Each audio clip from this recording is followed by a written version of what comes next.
Hi, everybody. I I'll let you know right from the beginning that I had a lot going on today. I had a performance, and after this, I've got a dinner invitation. um, I've just had things going on all day, so this is not very well put together, and I won't be able to go the full hour. And I apologize, guys. It's just one of those Sundays. Anyway, I hope everyone is doing well. I am AKA Heather Joy, and this is the Lifeboat. I am glad everybody's here. I don't know if you all caught the announcement I made earlier. I am putting together a team for a Spartan race next year. Next year, giving you guys a year. All of you who are able, who want to get fit, this is a really good goal. This is a really good goal to work towards, and it keeps you, yeah, you have to work at it. It's something you got to do every week, several days a week. You got to eat properly. Um, some good goals. I will also be this year. We're going to be doing some virtual races. I plan to do a 5K, a 10K, a half, and a full marathon. And if you guys caught that, great. I hope you're thinking about it. I hope you're seriously thinking about it. Right now, you might be thinking, oh, I can't do that. I don't want to do that. I used to hate running, guys. I hated it with a passion. And tried to get into it was a little tough, but I learned to love it. And I will go without strength training if I'm really busy during the week, but I won't go without running. And that's how much of a difference it's made to my mental health, to my fibromyalgia. Uh, it it makes you understand yourself better. You realize you can do hard things. I could go on and on about it. There's so many good things about implementing some physical fitness in your life. And so, yeah, I really love next year to have a team, a lifeboat team, to do a Spartan race together. And I don't know how much you guys even know about Spartan. Usually, it's running and mountain climbing combined with a bunch of obstacles. Lots of mud, lots of dirt, lots of water. It's a lot of fun. It really is. Um, and I forgot what I was going to say about it. Good grief. Anyway, I mean, I'm going to start posting though. Um, I need to set up a Facebook page, I guess. I was thinking about this. I need to set up a Facebook page for everybody that's interested. And then I'm going to start posting running workouts, strength training workouts, and the closer it gets to next year's Spartan races. And I plan to do at least two for Team Lifeboat. One more on the West Coast and the other more on the East Coast. So it's kind of what I'm thinking right now. I'm hoping I get some people interested, and I am starting to post my email address in the description. So if you guys have questions about it, reach out to me, please, because I really, really feel strongly about this because I know what it can do for you. Seriously. And so please think about this seriously. I really encourage it. And even if you've got some physical limitations, there's one kid that I know. In fact, I'm hoping to get him to come speak on this channel or my channel. He doesn't have legs anymore, and he still competes in these. I mean, he's amazing. I've seen people they've got to be 400 pounds that have completed these races. I've seen all kinds of different ailments people have, different disabilities people have, and they do it anyway. And it's really cool. Yeah. Anyway, please think about it. I will, like I said, as soon as I get my Facebook page set up for this. I will start posting running workouts, and I'll start as if you were on the couch. If you're on the couch like I was, that's where I started. I used an app called Couch to 5K to get started. But yeah, I'll start posting some workouts. I'm lucky. I've got, my husband is a certified running coach, and he's also a certified Spartan coach. So we've got some secret weapons in him there. Anyway, let's get on with what I wanted to talk to you guys about tonight. The last time I came on this channel, I spoke about forgiveness. And when I was finished, I realized just how much work I still need to do. I am still not that close to honestly forgiving my mother for the things that she put my father through and myself through. And I'm still rather salty about it all these years later, and I'm 52 now. Anyway, I realized after doing that show that I still have a lot of personal work to do. So I got this book. It's written by the same guy that I got some of my information out of. The last show is this guy, Dr. David Stoop, but I got this one. It's called Forgiving Our Parents, Forgiving Ourselves. And it's just, there's a lot more to get into in this one. I've only read the first chapter so far, but I realized, yeah, I do have a lot more work to do. But I think this can benefit what I want to go talk to you guys about tonight. I think can benefit anybody, whether you are an addict or not. We all, like it or not, come from dysfunctional families. We are all imperfect. We don't know what we're doing. As kids or as parents, first time parents, I didn't know what I was doing. You just wing it. You do the best you can. And really that's that's all any family can do, is the best they can do. And I came from a lot of dysfunction that had been, I can, now that I'm older and can look at everything, I see all the generational patterns that were going on, and I have stopped a lot of it. There are certain things I refused to do with my own children, and it's made a huge difference. But I still came from that family of origin that I came from, and it shaped who I am. It shaped my habits. It shaped my personality. It shaped everything, and that's nothing that any of us can escape. And some of those things are going to be good.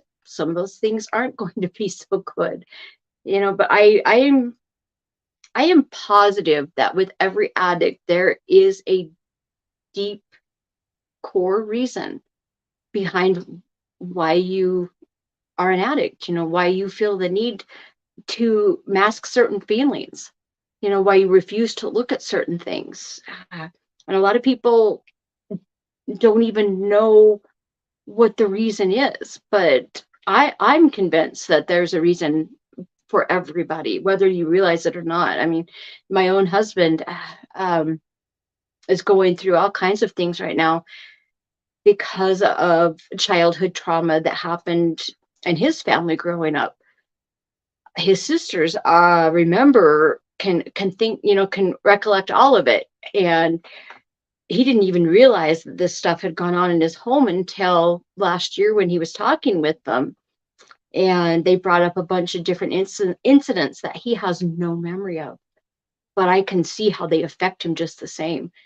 And, he's doing a lot of journaling, a lot of reading, and he's got an appointment with a counselor finally, to try to get to the bottom of his issues. It affects everybody. He's no addict, but he's got many of the same issues I have. So I'm convinced there's, behind every addict, there's a core reason behind it. I'm sure of it. And I am convinced also that for most addicts, you can trace this back to your family of origin. There's something that went on in the family you were growing up in that is behind these reasons, and I shouldn't say that, I'm sure that's not that way for everybody, but I bet for many of us, this is where our problem started. And so I felt really strongly about talking about this. And honestly, if you can go back and understand the family that you came from better, you're going to better understand yourself, and you're going to perhaps see why you have been feeling the need to drink or to take a certain substance or to participate in a certain behavior, so that you wouldn't have to think about these things.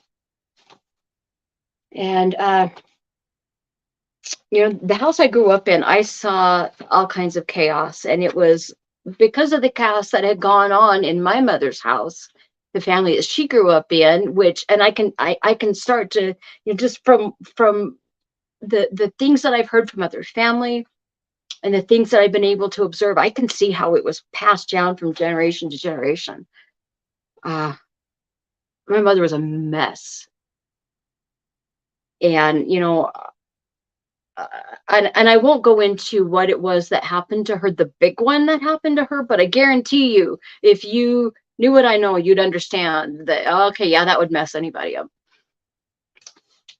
But it really messed her up here. And honestly, I wish, even though she's 73 now, I wish she would still get some counseling just for her own sake, just so that she could feel better and not have the insecurities and the anxieties that she still struggles with. I can see it in her, but I don't think that'll ever happen. But anyway, I want to read you this quote, and that finished explaining what I started to explain to you. Let's see. It is right here. Okay. Children don't know what causes their misery. In fact, children don't realize their dysfunctional home is abnormal. Even physically abused kids don't realize while they're young that normal parents don't beat their kids. They think there is no other way to live. And looking back, I don't know. I honestly don't know if that really fit with me. I think I knew at a very young age that the arguments and the things that were thrown across the room and the things that were broken into pieces, and and all the horrible things that were said, I think I always knew that was not right, because I have a very distinct memory of yelling at my parents and telling them how wrong it was at one point, before I realized that you don't speak out in my family. But there was, I couldn't wait. I could not wait to get away.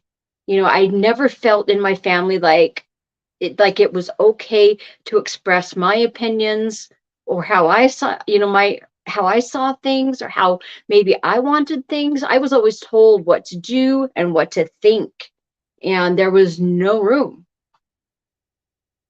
to disagree with that. There wasn't. You paid for it if you did. I finally just couldn't wait to get the heck out of there. That was, I figured, honestly, I figured that leaving would leave all my troubles behind. And so I took off as far as I could get as soon as I graduated from high school. I didn't wait the summer. I was gone. Yeah, that didn't solve anything. And it's really because these things follow generational patterns, and they are passed down from one generation to the next. Unless there's somebody who can be really strong and stand up and say no more, and actually do something to stop it, it's just going to continue. And that messes a lot of us up. I will never forget when I was working as a nurse in psych. One time, one of the patients that I had assigned to me one day he'd been in many, many times. And he was in again. And I remember talking to him, and he was starting to remember some of the things that had been repressed. And I just remember him telling me how angry he was with his father. I guess his father just beat him senselessly at times. It was just horrible. And when he was big enough, and I found this out at another time he was back in our unit. I found out, after he'd started to remember everything that he had seen and experienced going on in the house he'd grown up in, he decided he wanted to kill his dad. And when I think he was about 17, he felt like he was big enough and strong enough that that he could fight back if he needed to. But he asked his dad to go out for a long walk. I guess he'd been gone for a while, and he'd come back, and he asked his dad to go for a walk with him. And he totally intended to, I forget, I have to be careful with these words on YouTube, but he wanted to get away. He wanted to get rid of his father. And he tucked a gun inside the waist of his jeans, and they went for a walk. And he started to ask his dad, why did you beat me like that all the time? What was going on? He really just wanted to get his father angry, so that they would start yelling, and then he would, that would bring up all these horrible feelings again, and then he could follow through with what he had gone out there and intended to do. His father ended up getting tears in his eyes, and he started crying, and he explained to his son. His son got, when he saw the tears in his dad's eyes, he shut right up. He didn't say anything. He just listened. He saw his father crying for the first time he'd ever seen him cry. And he was talking about his childhood and just how mean and horrible his father had been to him. And he made the statement. He said, there were times I wanted to my father, just like this young man was feeling right now. That changed everything. And they actually started to work on their relationship after that. It changed everything. But he needed that. He needed to understand. He needed to understand why his father behaved that way, and what kind of family his father came from. It changed everything. I'll never forget. I'll never forget when he told me about that, because like I said, I saw this kid a lot. He was in our unit every couple of months. It seemed like he was back again. He was really struggling. Anyway,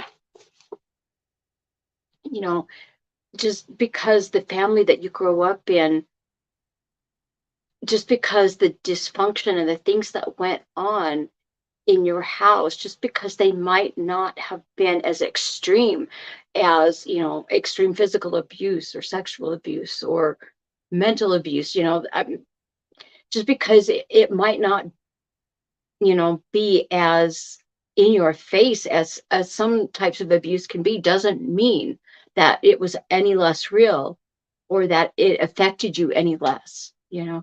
When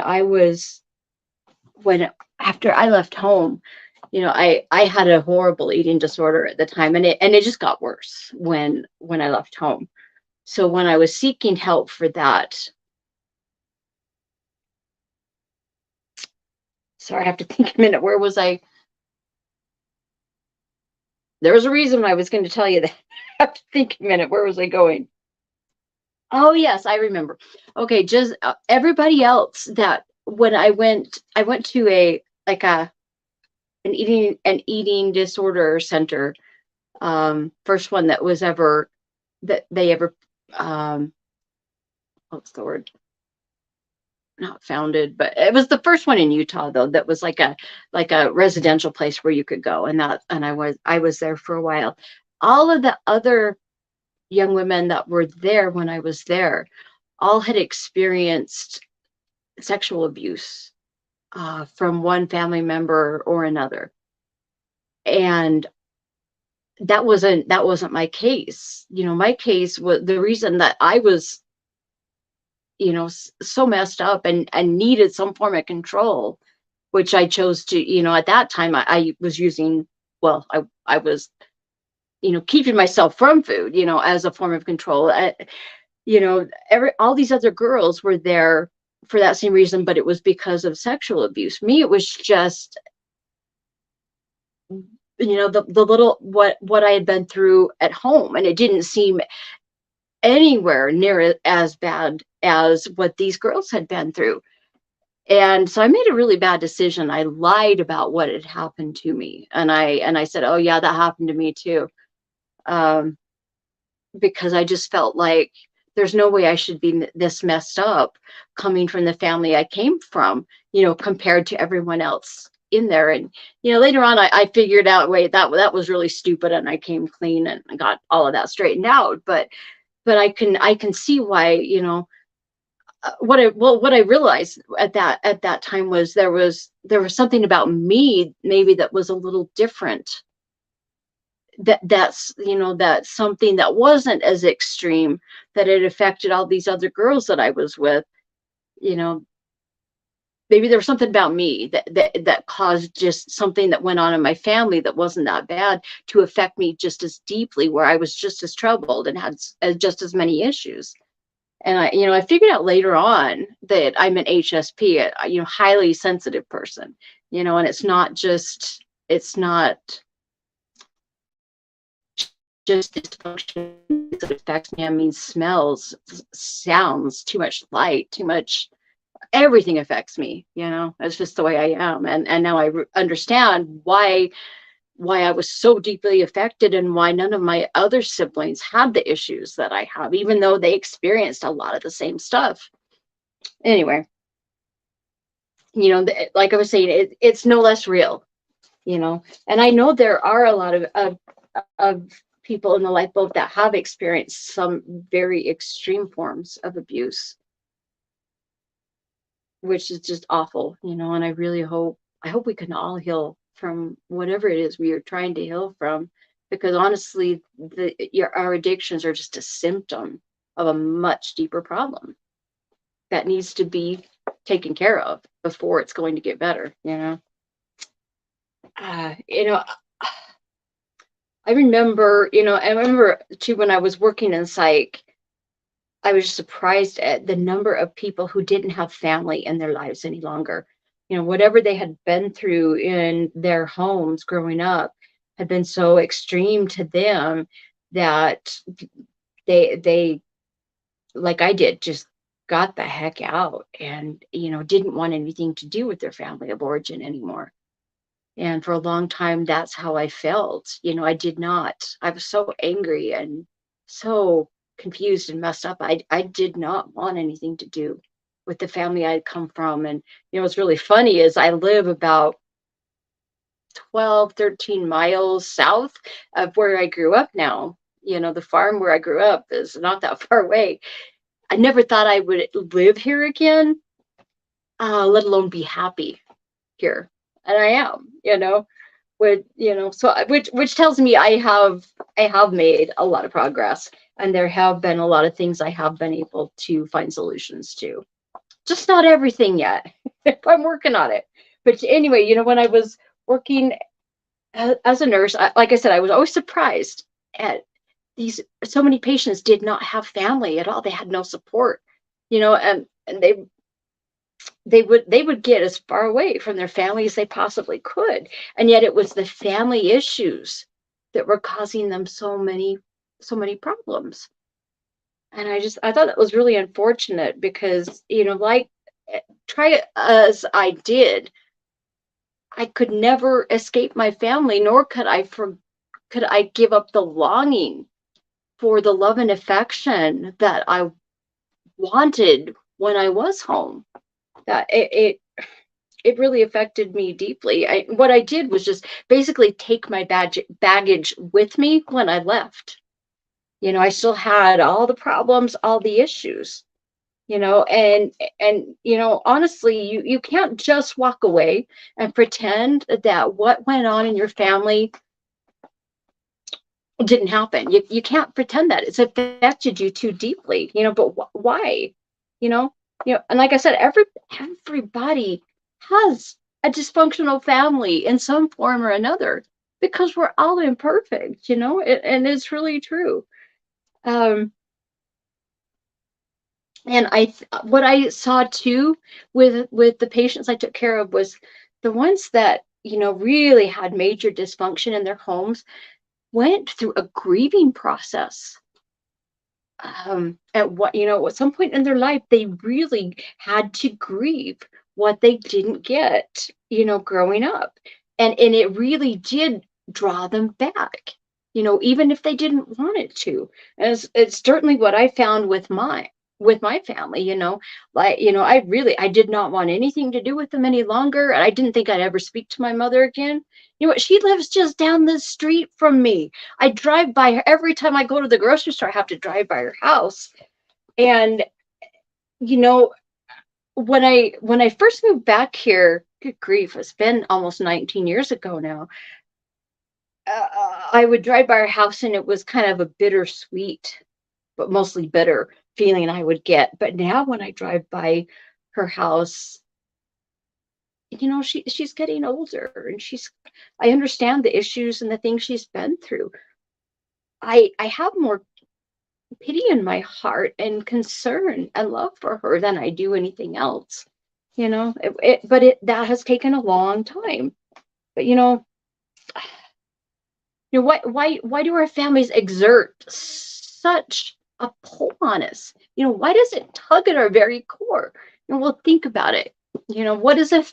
Why do we have families in the first place? Ideally, if you were born into a family, ideally you have a mother and a father who get along, who love each other, and they want the best for themselves, for their children, for their whole family. That's ideal. But we as addicts, we all know that just doesn't happen all that often. But you've got to have your family. It's indispensable. If you were Because ultimately what's supposed to happen when you're born is, first of all, you were supposed to be able to get a secure attachment to your mother and then your father. Usually it's the mother that you need the attachment with, first of all. But you need that attachment so that you can trust the family that you have. You trust that your mother's going to feed you when you cry, that she's going to change your diaper, that she's going to take care of you. You need that at first. But I think, if I remember right, it's around 9 months that the babies, really start to become themselves. That's when they really start. That's when you start to see them smiling and maybe trying to talk, and they start to become themselves. You start to see their personality come out. And that's the part when they come out like that. That's when they're starting to establish their own autonomy. But you can't really have that autonomy if you don't have the security to start with. But I mean, that's what you need. Our families, that's where we learn all the basics.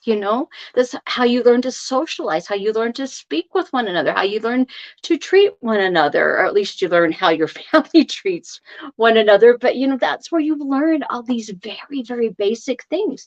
So if you think about that, that's why your family is constantly tugging at your heartstrings. And ideally, like I was saying, with a family, ideally you have, I couldn't think of a better word. I found this in the first chapter of this book that I started reading. I couldn't find a better word for it. They use the term covenant. A covenant is basically a two-way promise, where the two people that are going into this contract, this person says I will do this, and this person says I will do that. And it's like an agreement. It's a covenant. You both promise to do something. And in a good family, first of all, you have the husband and the wife. Say like they're on a horizontal line like this in the family. The husband and the wife, and hopefully they get along well together and they take care of one another. Okay.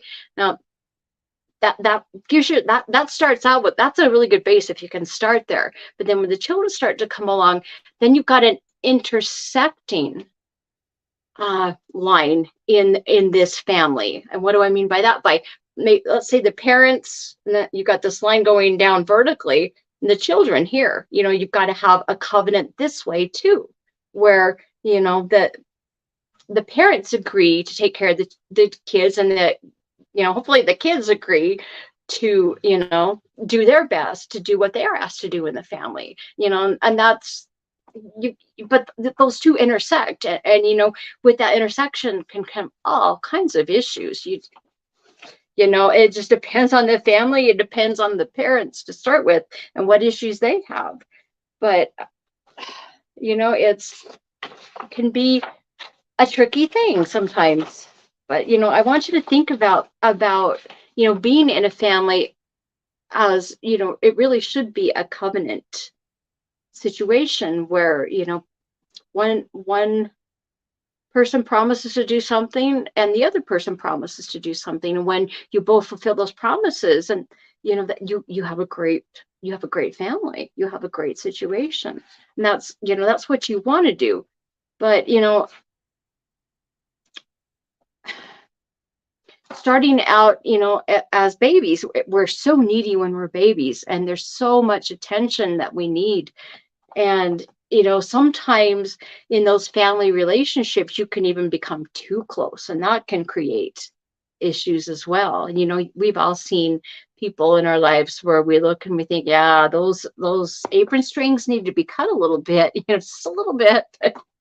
That can cause just as many issues. But, it's that neediness that we have, and needing a family, continues into adulthood, whether you realize it or not. It just is. It usually takes another form. And I know when I was a new mother, I was very grateful for my mother at times, and some of the help that she could give me, and some of the direction that she could teach me. That was very helpful. But I, even when I was still so angry with her, and I lived so far away from her, I still felt this pull to my family. I wanted advice. I wanted somewhere safe to go when everything felt so crazy around me, And I think as adults we all have that, and it really does exert this tug on your psyche, Let me share another quote with you guys. Let's see where I put it.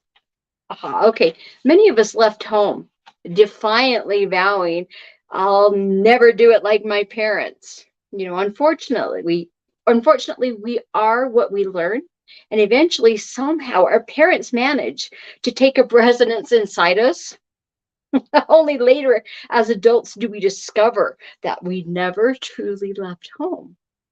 In fact, in many ways, we are just like our parents who played the same game, different name, yet all products of a codependent heritage. And that's true. That was by a gentleman, Robert Subby, who wrote a book called Lost in the Shuffle. That's where that comes from. But it is true. There were a lot of things I was able to stop as far as the mental and emotional abuse that went on in my house. I did not carry that over to my children. I did, I was able to stop that. Thank goodness. But as far as I am, so my mother, it took me a long time to admit that. Yeah, I am very much my mother in many ways. And I think that's one of the reasons why we still don't get along all that well to this day, because we are too much alike, But I'm also very much my dad too. That's why I never shut up, talk all the time. But that is true. We do carry, there is so much from our childhoods, that is in us. It's unavoidable, um,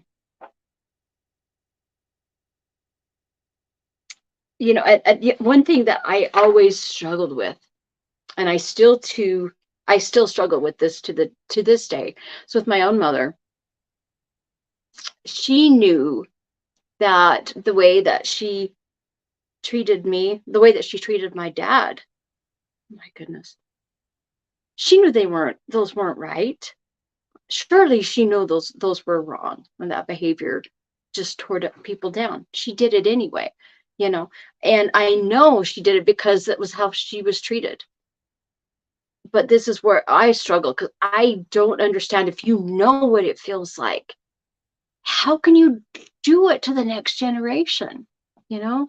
And I know sometimes we do some of those things, and it's just unavoidable. But there are some things we can make conscious decisions to not carry on. It's a difficult thing. It really is. And again, it's just those generational patterns. I hope I am putting across just how strong these patterns can be, because they are. I want to talk for a minute. Okay, I've been talking about dysfunctional families. Let's talk again. What is the definition of a normal family? And this is the best one I came up with. Okay, it's a place where we can experience an unconditional love that provides us both with security and with the freedom to successfully become autonomous individuals. So you need that security, but you need that autonomy too. That's ideally, in a perfect family, that's what you would get. But again, I don't think there's a family that isn't dysfunctional in some form or another.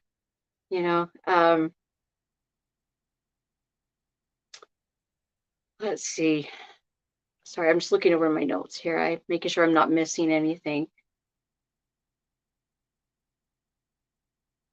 I wrote down here, okay, situations in which the bonds of of of covenant love. Okay, that's what I wrote down, was covenant love.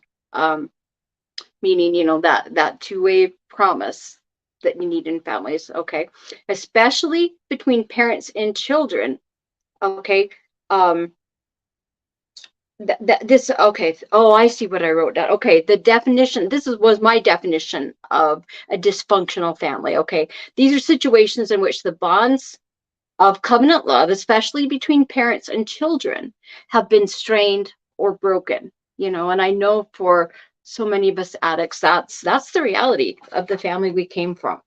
Okay, but like I said, you can't just pretend that the family you came from, that the things didn't happen.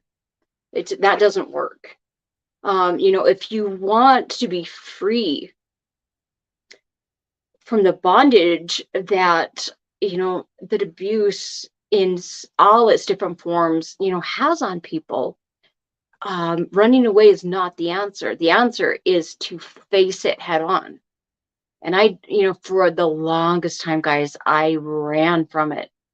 I didn't think I was strong enough, and I had no interest in facing it. I just wanted to mask my feelings and stay high as much as I possibly could.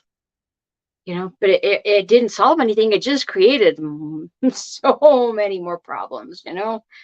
I do have another quote I want to read to you guys. And I really, this is by the same guy I just read from a minute ago. It says, a necessary part of recovery is for us to gain a balanced perspective on those who raised us. We need to lift the veils of denial from our eyes and see the past as it was, not as we wish it might have been. And that's really, for me, when I decided to finally face it, I finally decided, I'm not going to be a victim to this nonsense anymore, because I'm just hurting everybody around me. It was when I finally decided to face these issues head on that things started to change for me. And and it wasn't, I had been through rehab and I was sober as far as I was clean. But my brain, I wasn't living soberly up here until I decided to do that. And that's when the changes started. That's when I started to make progress. And I really started to feel some security in my sobriety. But it took it. I had to face everything that had gone on in my family, and I needed to face it. And I chose to do that with a ton of writing. I have got those composition books. I've got them filled. They're all over the place. And one of these days I need to gather them all and actually stick them in order, because they're all over the house right now. But you know, I chose to write a lot, and I chose to go to a therapist. They helped. Once they got to know me, they were able to give me a lot of different assignments of all kinds, lots of writing assignments, but many kinds of assignments, exercises I could do with my children, with my husband. It, tons of change can happen when you are willing to face it. Now, if I had chosen to go to therapy but had continued to get high, it wouldn't have done any good. Wouldn't have done any good at all, because I couldn't have felt the feelings that you need to go through those feelings again, if you want to face them. And if you've got a substance in you that's masking some of that, you're not going to feel everything, and it just doesn't work. But excuse me. Honestly, though, I wrote down here, freedom lies in facing our problems squarely. Okay, so that's the first part. You've got to look at them squarely. And the second part is understanding as concretely as possible how our family fell short of what was normal. Okay, does that make sense? It's really two steps. You've got to face it, and then you've got to really look at it and look at the patterns, look at everything that went on. Start to see where your family wasn't so normal. It might help you, especially if you don't know right now why you have been drinking or getting high, or another behavior that does the same thing. That if you don't know why, this might be a good place to start. And for all of you that hate to journal, unfortunately, getting here does take a lot of writing. It just does. There's no way to escape it. It's just something you got to do. Now, looking back at your own personal family, and there'll be there's lots of bad memories that come, and along with the bad the bad memories come the bad feelings. But honestly, you are stronger. Let me tell you now, you are stronger than you think, and you can face them. You can deal with them. You really can. This isn't the time to. It's not the time for a pity party. When you start to look at your family like this. And, it's not the time to go, look what I went through. And, of course, you're going to, remember everything you've gone through and everything that it did and everything that it's made you feel. But this, like I said, again, this is not the time to feel sorry for yourself. And it's not the time to look at your parents and hold them in contempt for what they did or didn't do. That's not going to solve the issues. What you want to do is just give a very honest look at everything, and honestly, writing is the best way to do it, because then you can write down what you were thinking and how it made you feel. And, and it's a process too. This is not something you can do overnight. People, I have been trying to truly forgive my mother since I left home. And that was in 1989, That was a long time ago. I'm still struggling with it. I'm getting there. I think I am getting there. But, it really is. You need to get a clearer understanding of what went on if you want to have that release from the kind of bondage that dysfunctional families can hold you in, but in particular, the bondage of addiction, which is, something that you've got to get out of before, honestly, before you can solve any of your other issues. You've got to get sober. Um, but it's a process. And so I wanted to give you guys a couple of ideas, and I posted them on Facebook. I wanted to give you guys a couple of maybe journal prompts. And like I said, I put them on Facebook because I did them before, because I always forget to put stuff on after. You guys know I'm kind of a scatterbrain some days. Let me give you some journal prompts, okay, that might help. The first one is, do the members of your family respect and treat you like an adult when you were with them? And this isn't just a yes or no question. If it's yes, then put how and why. If it's no, how and why. Want you to really, these are not intended to be just, closed-ended questions, okay?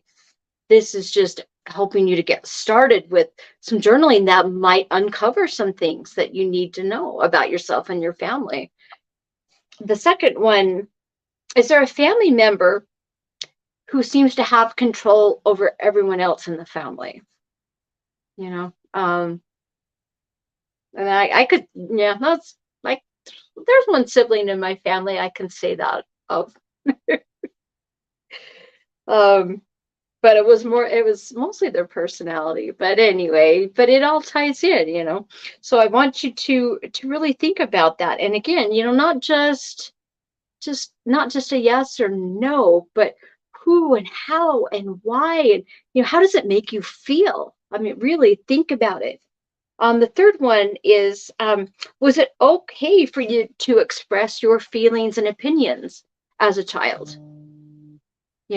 And again, how, why, maybe even if, I know for me, that was something that was a no-go.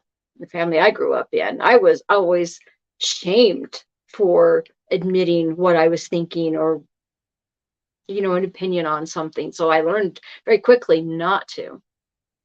And for many of you, I'm sure you guys have dealt with the same thing, right? Maybe write about one of the incidents that occurred where you learned not to say what you were thinking or feeling. That'd be a really good journal prompt. Number 4, did alcohol or drug abuse have an impact on your family? And if it did, how? What did it do? Who? How did it affect? I mean, really answer all the questions that you can about it. The 5th one, were you or a sibling mentally, physically, or sexually abused in your family growing up?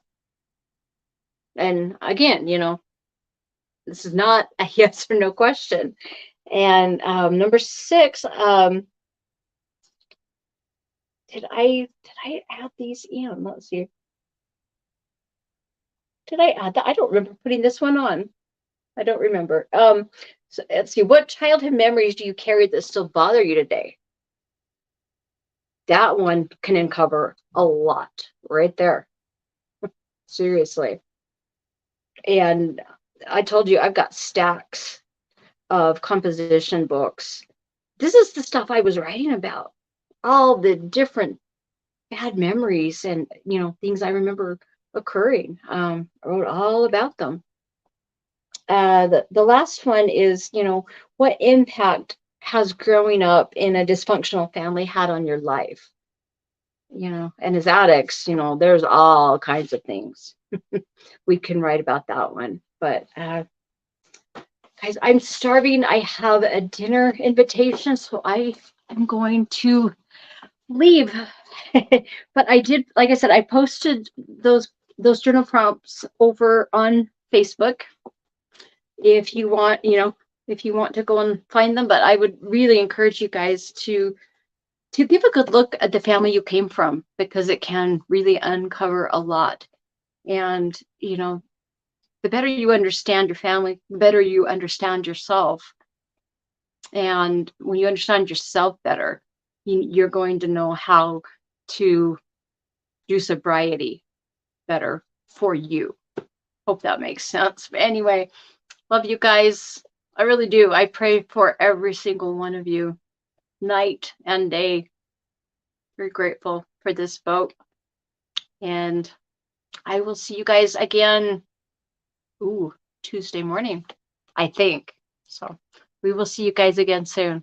Have a great night.